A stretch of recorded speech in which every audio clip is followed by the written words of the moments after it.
Welcome to the Personal Edge Fitness Podcast with Garrett Williamson. Health, wellness, exercise, nutrition, and a whole lot more.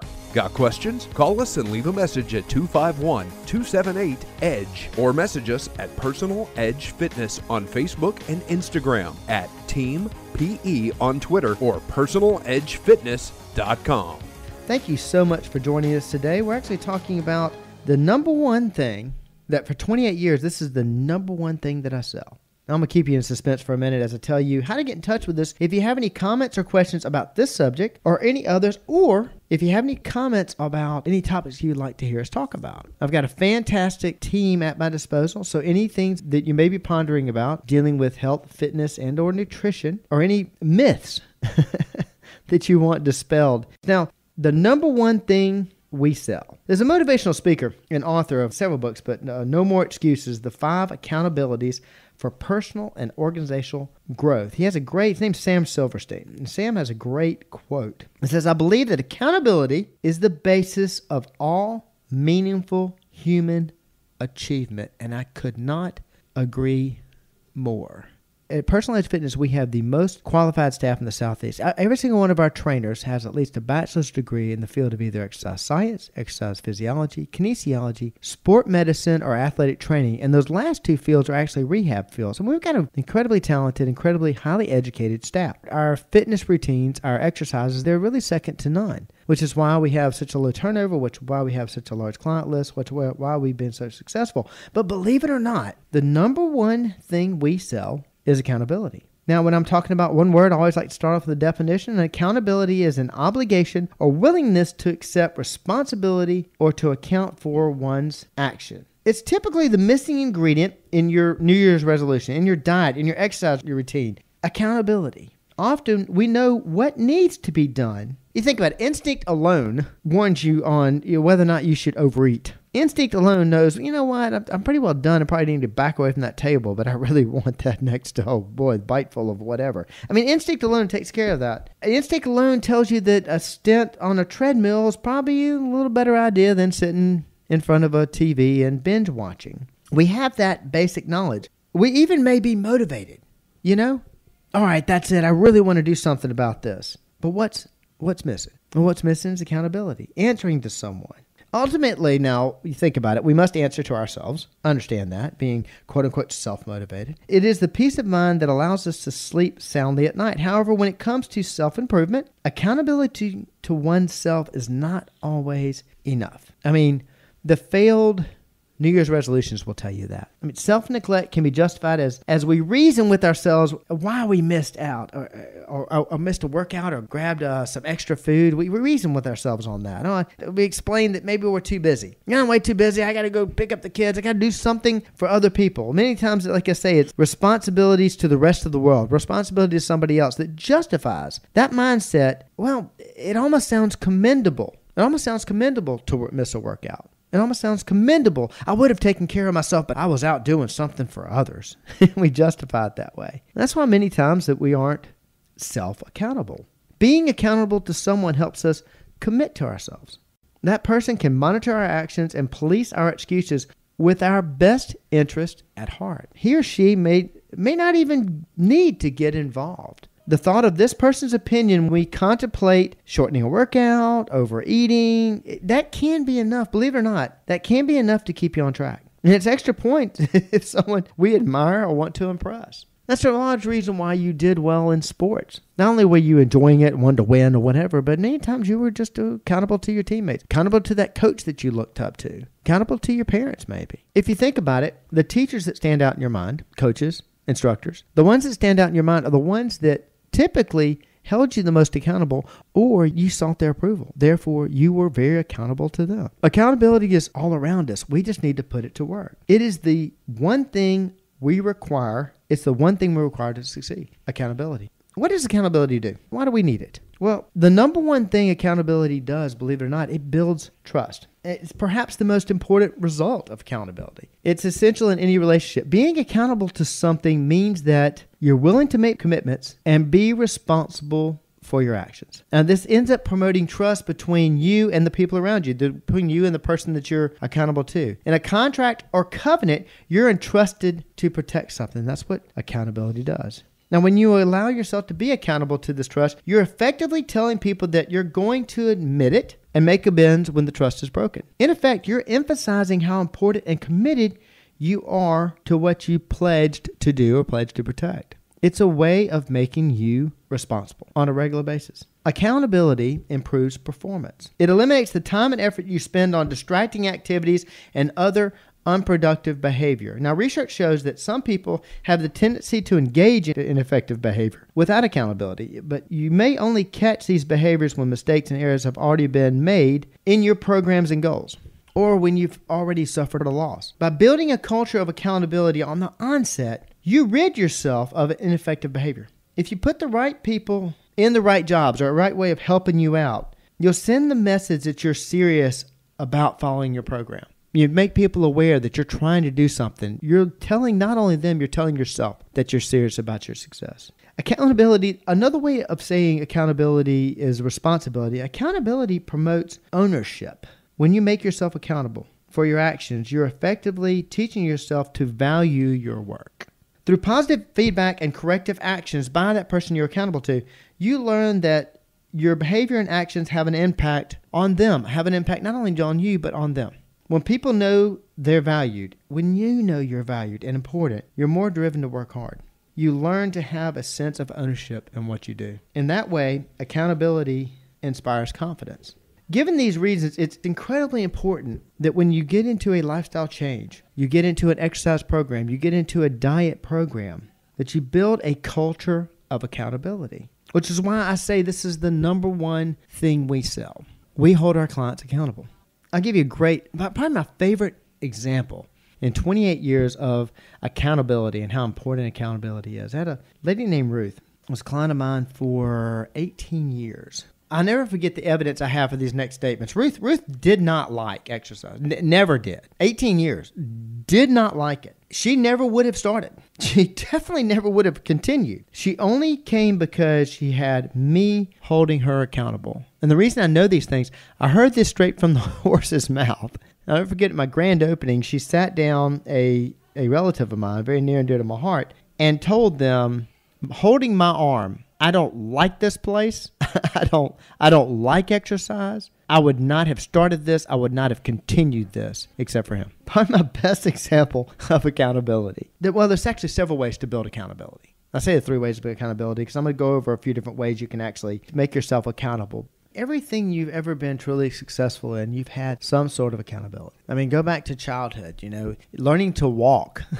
You've got somebody standing there in front of you. Come on now, you got it. Come on, walk across the floor. Come on, you got it. Believe it or not, that's accountability. You're being praised or whatever. You want that praise. You seek that praise. Therefore, you walk towards the person. You're seeking accountability. Going to school, it's an easy example of going to school and wanting to be accountable to your teacher. Making sure you're turning the right work to get a good grade. I mean, that's a way of praise or what have you. It's, again, somebody you have to be accountable for. If you didn't turn in the paperwork or if you didn't do the right thing or whatever, you got in trouble. Got demerits. Back in the day, you got paddled, whatever. But again, a sense of accountability. Your parents, in your formative years, are your biggest responsibility of your accountability. Are you, of course, your parents. They're making sure that you're getting things done or getting things done on time or being there on time. In the service, obviously, you've got accountability to the higher-ups. You've got accountability to your team. That goes for also sports. I mean, in sports, you're accountable to the team. You're accountable to your coaches, accountable to the other players. And it continues on. Without accountability, you wouldn't show up at work. Without some sort of accountability, and whether the accountability is to your family,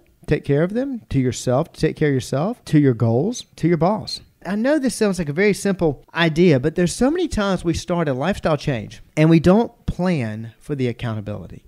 How am I going to be accountable? I'm just going to do it. I'm going to make this happen or whatever. That's why so many of our New Year's resolutions, why so many of our goals to make a major lifestyle change, to actually improve ourselves, fail. The lack of accountability. How am I going to track myself? How am I going to score myself? How am I going to know I got there? Who am I going to be or what am I going to be beholden to? And I'm heavy on the who. I'm heavy on the who because we respond better. You know, no man's an island. There are two fears that we're born with. Fear of falling and also fear of not being loved. We do, as much as people want to say, I'm a loner, I don't want anybody around me, whatever. Actually, we do seek approval. Period. Not just me, promise you. We do seek approval. We seek that companionship, we seek that relationship, and using that to our advantage, using that in accountability. Well, it's why our buddy Sam Silverstein says that I believe that accountability is the basis of all meaningful human achievement. And again, like I say, that's where we fail. That's where we fail with our lifestyle change, our fitness plans, is not having that accountability. And there's several different ways of having accountability, but involving somebody else is very, very important. You can do something as simple as pick a friend to be your coach. It's true. Admitting responsibility, accountability, or creating responsibility through accountability, many times it's just telling somebody, hey, look, I'm going to do something. Not keeping your goal to yourself. Not keeping your plan to yourself. I'm going to make a change. You're not only saying this to them, you're saying it to yourself. You're confessing it. Therefore, you're creating accountability. And picking a friend to be your coach is not a bad way. Picking a spouse. Now, hey, look, I'm really going to make a change this year. I want you to help hold me accountable. You know that person in your life who often has a smile and a pep talk ready? I mean, go for somebody positive. Ask if he or she is willing to become your accountability partner. Explain your expectations and needs. I mean, I expect to lose weight. Go back to when I was talking about setting goals for New Year's resolutions, I said to use the SMART method. Specific, measurable, attainable, realistic, and time sensitive. Well, when you're talking to your accountability partner, you want them to know those things. You want to know your specific goal, how you're going to measure it. You want your goal to be attainable, you want it to be realistic, and you want to give them the idea of time. I'm going to have this happen here. But by admitting those things, you're actually taking more responsibility for it because you've confessed it to somebody else. You can't hide it. I'm going to start working out tomorrow. I don't tell anybody, so therefore tomorrow comes and goes. I didn't go to work out. Nobody really cares. I'm not worried about it anymore. You're not responsible. But if you wake up in the morning and go, gosh, I told Bob I was going to go work out. Well, then you're more accountable. I had this when I was first working out, first started training after college. I didn't have a coach to be accountable to anymore. So I found myself naturally finding a group of guys that I like working out with. I'd work out with in the morning, and it was funny. We'd meet and have coffee in the morning for about an hour before we actually worked out. It was back in the day when I was so busy. And then we'd actually start working out. But it was amazing to me, and I learned this early on, it was amazing to me how the person that missed a workout, boy, would they get a ribbing. I mean, we were relentless on that individual about, you didn't want to miss a workout because you didn't want to catch HE double toothpick. We see that in our boot camp classes. Hey, where were you last Saturday? Hey, where were you yesterday morning? We have a fantastic 6 a.m. boot camp class. These guys are highly, highly encouraging, and they're pretty rough on you if you miss the class. It's not just the trainer. But I learned back when I was starting to work out I had a responsibility to these guys. I had built this accountability, but it's also one of the reasons why I was in such good shape. The person that you pick does not necessarily need to work out with you. They don't actually have to be doing the journey with you. You may find that you're working out your exercise. It's kind of your alone time, your idea of meditation. I love working out with some of my clients. I love working out with team members. Oh, Lord, when I'm racing Team USA and we're a week out from the race and we're all together in whatever country we're racing in, I love doing those group workouts. They're fantastic. I like going on walks and stuff like this with my wife. I love doing the group rides that I do in the morning, but sometimes, man, I own the joint.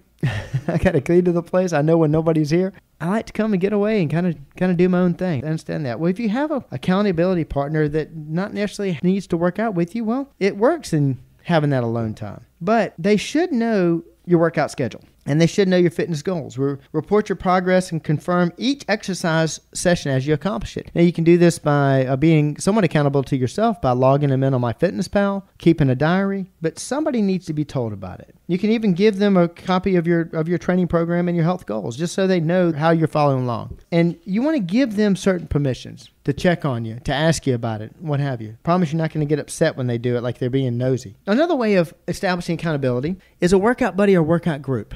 Now, we have that. We have people that do 2-on-1 sessions. We have husbands and wives that do it. We have friends that do it. And what's neat about that is that not only are they accountable to the trainer, but they're also accountable to their workout buddy. Pardon me. Gosh, water's awesome. You know my game. You ever hear me drink water in the podcast? You know how important water is to me. You know how important water is to everybody. It is the magical cure. It is the magic pill. It'll make you younger. It'll make you lose fat. It'll give you energy. Make sure you keep up your water intake. And every time you hear me drink water, I want you taking in some too. We're at 115 ounces today. I hope you're keeping up. Back to it. Something that having a buddy or having that other person you're working out with, a group that you're working out with, just like we do in our 2-on-1 sessions, not only are you accountable to the coach, you're accountable to that other person. You don't want to let them down. And like my friends did back when I was starting to work out with them, they'll get on to you about missing. You want that. You want that sense of responsibility. It also can make it a lot fun. Pick someone from your group or fitness class early in the morning. If you're a swimmer or something, I mean, it doesn't matter what it is. Somebody that shares your schedule. Look around your fitness facility. We have people that do that here. It's amazing. Well, they'll be working out with their trainer or what have you, but they know who comes in at 6:30. And they actually start conversations. It's something we actually watch for in the facility, making sure everybody has a good fitness culture, fitness community around them. And so it creates a sense of responsibility to those people. All the 6:30 guys want to make sure all the 6:30 people are there. The trainer doesn't have to mention it. The other clients will. And that's fantastic for a successful program. We have a gentleman that comes in at 6 a.m., does the men's boot camp class. He's also been involved in one-on-one training, lost over 50 pounds. And he'll tell you it's not just the trainer, it's the community. And the reason being, there's a sense of accountability there. We know that. That's why it's very important to us to have everybody know everybody in the facility. It helps with the program. And of course, I'm going to talk about this at length because it is the key to our success. It's the number one thing we sell. Folks, why not get a professional? Hire a professional, somebody that's dedicated their lives to make a difference in yours. They dedicated their life to helping you reach that level of wellness. Now, that's the key to having a personal trainer. Having a personal trainer that has the background, such as my staff does, of knowing the right exercises, the expertise, but not only being able to put that plan together, but understanding each client's needs, understanding what it takes to get to your level of wellness, and then tracking it the right way, measuring it the right way, encouraging somebody the right way. You know, that's very important to me about encouraging someone the right way. We do something that I call fighting the image of the Hollywood trainer. Now, what I mean by that is I had some senior clients that talked to about this, and I found even with our reputation of 35% of our clientele is over the age of 65, and even with that reputation in our town and many people knowing of us, several seniors that wanted to work out, I knew they were interested in exercise, and they told me they were, just still wouldn't come in. And when some of them came in, I had 3 or 4 of them, and I actually went and had coffee with them and sat down and asked them, I said, you know, you've known me for a long time. You've been wanting to do this. Why did you stay away? And what I found was very interesting that all these individuals said some semblance of this. They said, you know, the image of you, the only thing I have to relate to is a gym teacher who was a bully. And then the guys told me a drill sergeant in the military. Again, being a bully. Not somebody I want to replicate in my life. And so they saw a personal trainer as being that. And of course, the media and movies and stuff don't do us any help in that area, depicting a personal trainer as being some individual that has more biceps and brains and typically is bossy and likes to make people lift things that are way too heavy for them and makes them hurt on purpose and makes them throw up. And, you know, we had that image tamped down for the longest time, and then came The Biggest Loser. Oh, gosh. Anyway, not against that show. It's made some difference. But they were scared of being involved with us because that's what they thought was fitness and wellness accountability. Something that we've fought against a lot. But I would just like to interject that you look nothing like Jillian Michaels. Congratulations. Well, thank you so much. I guess that makes my day. Anyway. But what I pride myself on is I go back to what I was saying a minute ago about encouraging somebody the right way. There are clients we have that want to be positively encouraged. They want to hear that. They want the applause. They're motivated by that. We've got people that aren't. We've got people that aren't motivated by being recognized outwardly in front of everybody else. And it's very important that our trainer decipher exactly how to motivate somebody correctly. Whether they're happy about making changes in strength, they want to see a certain weight go up, or maybe they want to see they're more dedicated to how many days they came in. They may be more motivated by cardiovascular advances. They may be more motivated by other staff members recognizing or saying things. It's very important that we understand each client's individual motivation, and that helps us with, like I say, the number one thing we sell, true accountability. Building that relationship, making people comfortable, building that trust with a client. Well, that's the key to our success. And we know that. We're well aware of that. It's not the exercises, believe it or not. And we got some phenomenal exercises, and if we don't, I have the most qualified staff. I've got several brains that I can bring to the table. We can find several different ways to work every exercise. But the ability of a trainer to be highly intuitive in reading and deciphering how our client's motivated, how they respond, how to make them in a healthy way accountable to that trainer. Well, like I keep saying, that is the key to our success. Call us up, set up a consultation. We'll sit down with you and help you come up with a plan. We're more than glad to show you exactly how we can help you be accountable to your program. If you've tried it before and you haven't been successful, obviously we'd love to get you there. We are dedicated on a daily basis to help you find your level of wellness. Thank you so much for joining me. Thanks for listening to the Personal Edge Fitness Podcast with Garrett Williamson. Subscribe now and be a part of the show by calling 251-278-EDGE or message us on Facebook and Instagram at Personal Edge Fitness or at Team PE on Twitter, and visit us at personaledgefitness.com.